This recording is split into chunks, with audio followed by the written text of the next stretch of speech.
ल यो त साथीहरू यहाँ चाहिँ हाम्रो बाख्रा फार्म पनि छ सानो फार्म भनेपछि अब सबै यहाँ चाहिँ तपाईँको यसले बच्चा पाउन लागेको छ हाम्रो यो सबैभन्दा जेठी माउ हो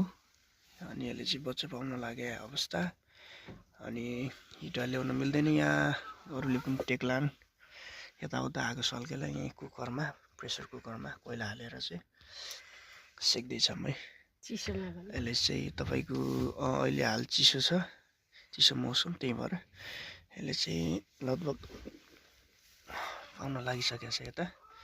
पकाएर नि भयो यो चाहिँ माउ यसले चाहिँ 4 वटा पाउँछ प्रत्येक साल भन्ने कि अब प्रत्येकचोटि यतै छन् धेरै 6 महिना धेरै त छैन त्यही 1500 वटा होला आधी यता आधी उता गरेर कुखुरा बाख्रा सबै छन्